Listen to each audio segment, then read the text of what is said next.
Offense report yesterday on the collapse of the U.S. dollar. America's savings current account problems are about to come into play with a vengeance. The rest of the world is starting to look less bad.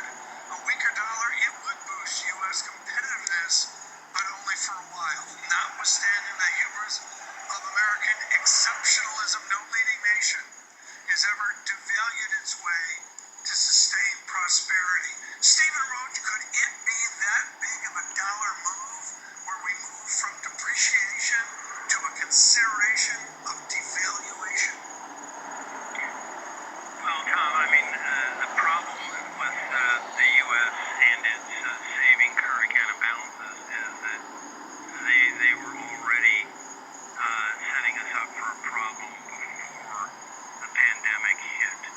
The net national savings rate, which is the broadest measure of domestic savings, the savings of businesses, households, and the government sector adjusted for depreciation, was at 1.4% of national income in the first quarter of 2020. And the average, 45-year average from 1960 to 2005 was 7. So we were at the lower end of an acceptable bound, and then we have introduced this massive relief package, which is going to blow our budget deficits higher than we've ever seen, and take debt to GDP ratios well above those which were evident in the end of World War II.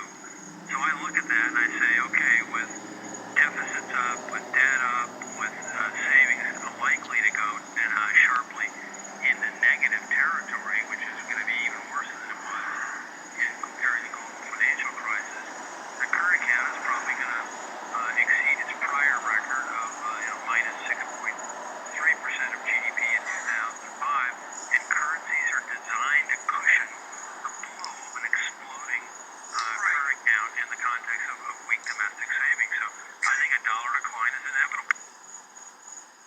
What you're hearing here, folks, is textbook Stephen Roach. I mean, this is why the guy became acclaimed at Morgan Stanley. Stephen, our audience may not be able to articulate net national savings, but they know a free lunch when they see it. When do we actually pay for this debt buildup? Well, right now, of course, nobody worries about deficits and debt because interest rates are close to zero, and so the cost of servicing the debt, the interest payments that the U.S. Treasury has to make, are de minimis. But the question is, Tom, can we count on interest rates to stay at zero? And that comes back to things like inflation and relevant risk premia, and in a weaker dollar environment where the U.S. has also been backing away from its commitment to globalization through all of these very protectionist and nationalistic policies of the current administration. The willingness of the world to fund the budget deficits of a saving short U.S. economy gets drawn into question, and that has interest rate implications. So the idea that there's no consequences for deficits and debt, I think, is absolutely absurd. Near term, there's no immediate debt service cost, but come on, we can do a better way of assessing long-term consequences of looking at short-term interest rate expenses over the next few quarters. Stephen, how difficult also is it to understand the impact that COVID-19 and others, and frankly just foreign policy, has on global supply chains? And given what you've just said about debt and supply chains, are we going to see deflationary pressure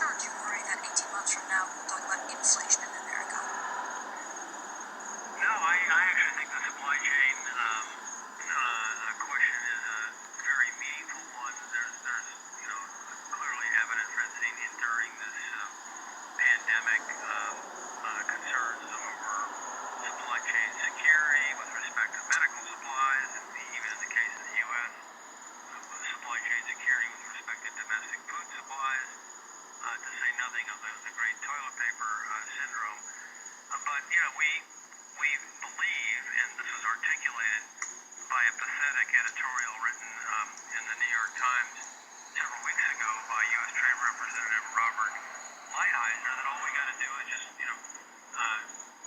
move from offshoring to reshoring, bring the jobs back home, and America will be fine again.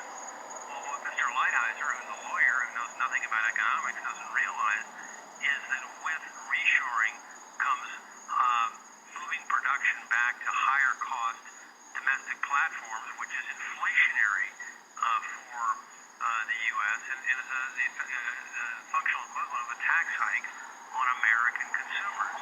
You don't just push a button and end supply chains. And the research shows, by the way, that not only the supply chain is important in holding down global inflation, but they're very sticky. They take years and years to assemble. You just don't transform them overnight.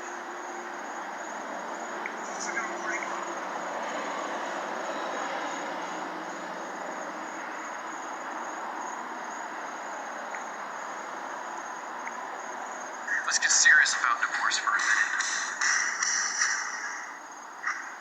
Don't be that. Stephen Roach, are we missing here the balance sheet dynamics of this great crisis? Are we missing with the Fed, with this fiscal policy, the balance sheet challenges to come?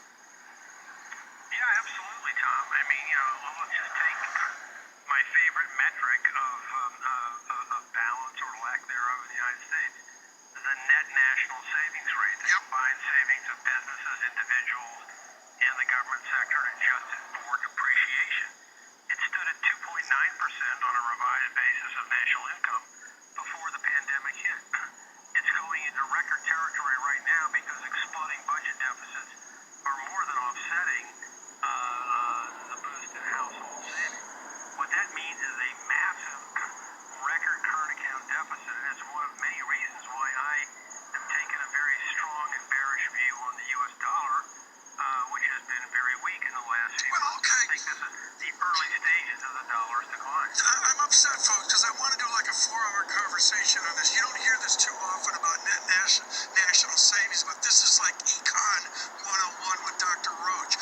Okay, Steve, that's great, but the constraint on that, as Martin Feldstein said for years, is that weak dollar call is stronger euro, just as one example. When does strong euro impinge on euro exports? When do we get back to almost plaza accord like dollar weak this year? Well, look, the dollar's got a long way to go to match the 33% drop that occurred during 1985. Fair. So there's plenty of downside to go, and I think that the surprise of the euro, from my point of view, and I'm a general euro skeptic, has been this breakthrough on pan-European fiscal policy and the pan-European sovereign bond issuance to come with it, which came with this remarkable compact led by Angela Merkel and Emmanuel Macron a few weeks ago with the Next Generation EU fund. And so as Europe now finally has a fiscal policy to go along with its single currency and central bank, the European Monetary Union now satisfies finally the conditions of an optimal currency union, and that's a big deal for a country and for a currency that's undervalued rather than overvalued like the dollar. We want to know what matters to each person, because everybody's different.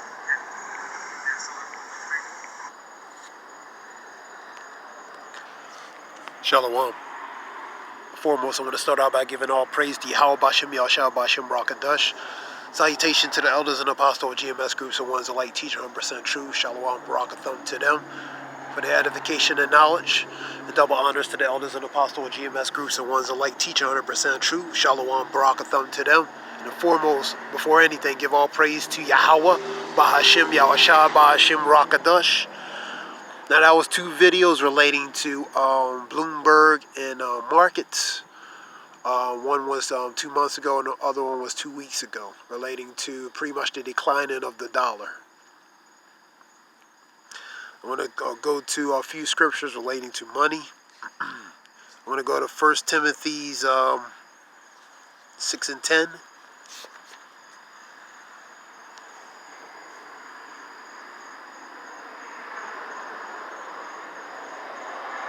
For the love of money is the root of all evil, which some coveted after, and they have erred from the faith, and pierced themselves through with many sorrows. So the love of money, money is a tool used ultimately for its purpose.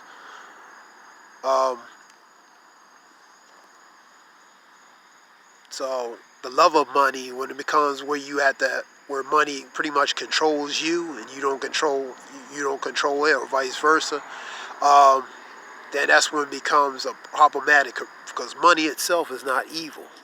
Money is used ultimately for a tool and the purpose that it's set to use for. So money itself is not evil. Is pretty much was purposely what it has to be used. That's the thing we use it for.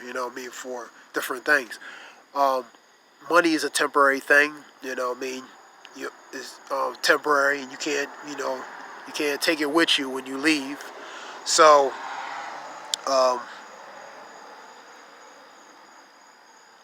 with money, it caused many to err. Even many err because many even worship and idolize money, and even ones that took them off the faith relating to the truth. Money took them off to pretty much a dark course that led them off their focus. Because money is just what it is.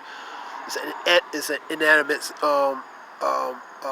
object. It has no power, has no value on it. So money is just a tool, ultimately for its purpose. So, and that's pretty much it for that. I'm gonna go to Proverbs 22:7.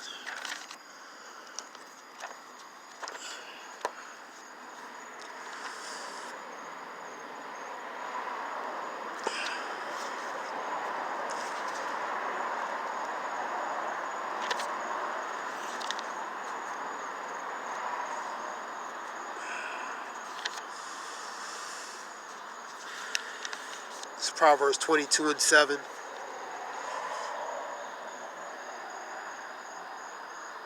The rich ruleth over the poor, and the borrower is a servant to the lender. So the rich rule over the poor. The poor are at the mercy of the rich, because the rich have the means and resources, and the borrower is a servant to the lender.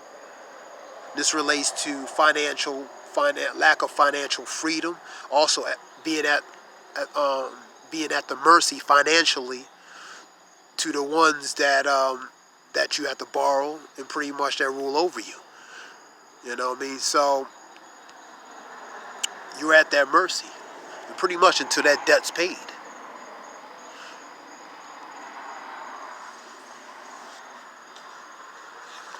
I'm going to go to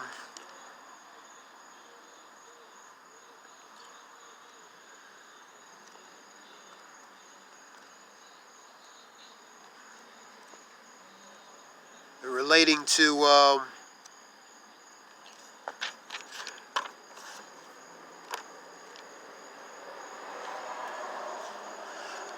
James 5:1.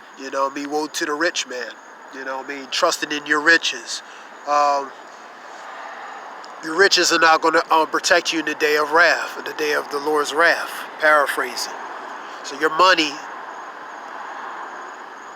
not going to protect you when pretty much the stuff hits the fan. So money is just a tool to be used temporarily, and is used to for pretty much what we need it for in this world. Because beyond here, you're not going to be able to spend it. You can't take it with you. You can't spend it where you're going next. And relating to that verse, James 5:1, James 5 talking about woe to the rich man, because his money means nothing. The money's not worth the money. The money is not worth that the paper is printed on. It's not backed by nothing. It used to be, relating to the early 70s, when it's backed by gold. But this money is worthless, man. Relating to this dollar, it's not worth anything. Because the real money is on gold and silver, man. It's like in the ancient days, and just like it should be. But let's go to Ecclesiastes 21:8.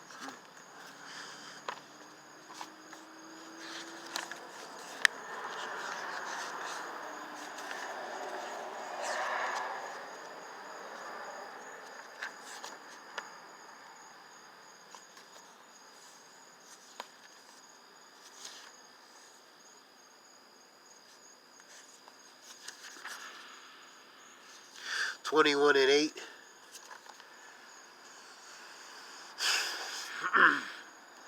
He that buildeth his house with other man's money is like one that gathereth himself stones for the tomb of his burial. That relates to pretty much his reproaches, his sin, at using it by expense, at the expense of exploiting and manipulating others. In this case, man, he's using other people's resources and means to increase revenues financially, to increase financial revenues in their pocket. And historically, that's what's been happening. Certain people have been used and exploited historically for pretty much the wealth, to gain the wealth and power of the world, man, by the means of slave labor, to do it. Now that verse talks about basically reproaches and sin, because the consequences ultimately is going to be their own demise. It's going to lead them to their own demise.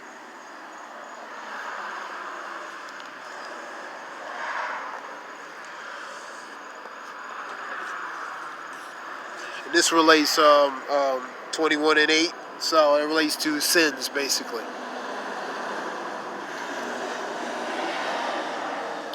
So ultimately, because of their transgressions and the things they have done, it's going to be ultimately to their own demise, their own downfall. So that being said, this was just something short. This was relating to the dollar. Because the point is, in Revelations 13:15, also 18, the mark of the beast. Because with this dollar declining, it's going to lead into something to replace it. And that RFID chip, radio frequency identification device, where it's going to be mandatory where you're going to take it, where the population is going to take it, because to continue it, you're going to have to take it. You know what I mean? You won't be able to buy, sell, or do anything without that chip. And that chip's going to be pretty much have everything accessibly available, such as your health records and medical records and health and medical records, social security number, different things, you know what I mean? So that's the replacement for a dollar that's going to decline but ultimately collapse. And that's we in the precursors of that happening, you know what I mean? Countries are leaving, trying to break their independence from the dollar. So that's going to ultimately cause the